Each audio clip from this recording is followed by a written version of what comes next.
Hey guys, this is Ritesh and welcome to our YouTube channel Inbound North America.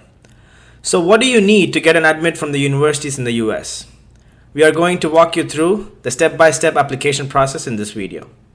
We'll jump into this in just a moment.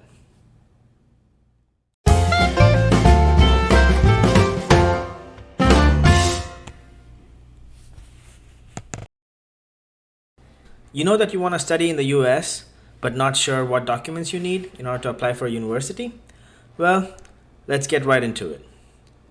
So, the first and most important thing is to clear your entrance examinations.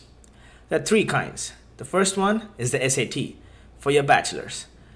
And the second kind is the GRE, which is for your master's, or most famously known as MS in the US. And the third one is GMAT. This is for doing MBA in the US. I know SAT, GRE, and GMAT are not easy exams to take. That is why it's most important to get it out of your way as soon as possible. Because without this, it narrows down the list of universities you could apply to. Most of the universities in the US require these exams, but not all.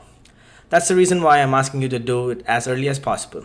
Also, if you don't score well in the first chance, you can always study again and give it another shot. Giving GRE was my personal nightmare. After you have gotten SAT, GRE, or GMAT, the next thing you should focus on is coming up with a list of universities and the courses that you're interested in. Segregate the universities into three different categories. Your dream universities.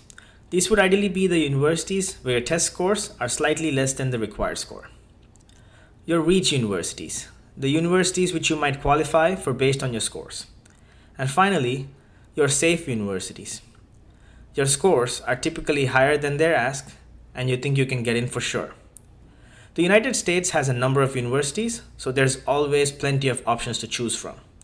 Sure, it does hurt a little when you pay the application fees, which is typically money down the drain for all the universities except for the one which you pick.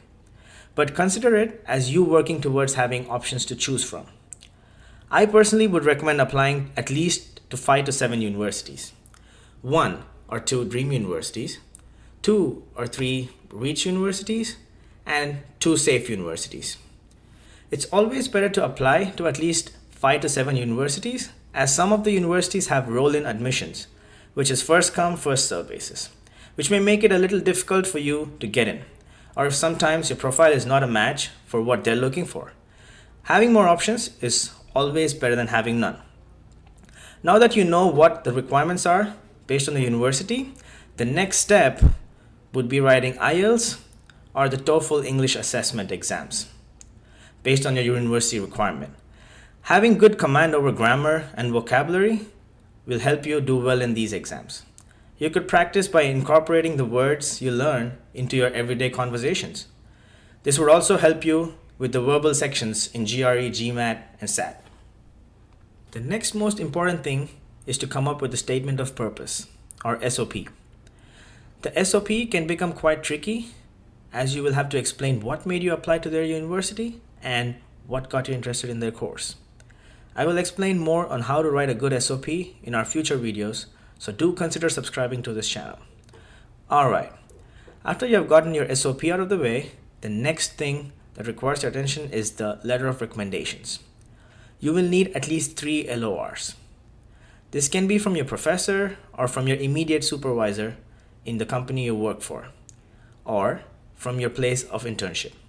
Before you ask these individuals for an LOR, you must make sure that they understand your potential and would give you a glowing recommendation. Ask for recommendations from relevant people. What I mean by this is a person should have interacted with you on a daily basis and their job designation relates to the field of study you're applying for. This helps you prove that you're already at a good standing in the field of study you're applying for and you're interested in learning more, which gives your profile more probability to get selected. The next step would be to get your transcripts from the school or university you graduated from. If you're still studying and you're enrolled in a 4-year course, then you will need to produce transcripts at least until your 6th semester. Now that you have collected the majority of your required documents, the next thing you need to focus on is your resume and cover letter. This is when your internships, experience, or paper publications come in handy. Keep your resume brief and to the point. Don't explain too much in detail, as they expect to know as much as they can about the candidate in as little time as possible. So keep your description condensed and mention all the key points and highlight your achievements. There are plenty of formats that can be found online. But if you're interested, let me know in the comments down below if you guys want me to make a video on resume writing. Now coming to the cover letter. Not many universities ask for this, but some do. So in your cover letter, in 3 very short paragraphs, mention who you are, what you do, what got you interested in the university, and mention only one key point for the last paragraph. Lastly, thank them for the consideration and mention that your resume and other documents are attached. Finally, these documents are not required by all the universities, but it is better to keep your financial documents ready, like the bank statements, just in case some university asks you to upload them. If some university is asking you for an evaluation of your mark sheet, then the most common option that most go with is a WES evaluation. You need to sign up and create a WES account, submit your transcripts, and enter your courses and individual scores in those courses. To get this evaluation done, it takes about a month or 2. So it's better to be really certain and make sure if you're really interested in that university and determine if you have enough time to send in your application before the deadline. To summarize this video, these are the documents you would need to apply to a university. SAT, GRE, and GMAT test scores, list out interested universities, the TOEFL and IELTS scores, the SOPs, and 3 letter of recommendations, the university or school transcripts, and finally, the resume and cover letter. Hope this video was helpful in walking you through the application process step by step.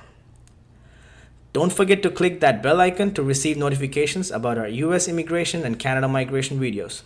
If you haven't already yet, then please do subscribe to this channel and give this video a thumbs up and leave the comments down below.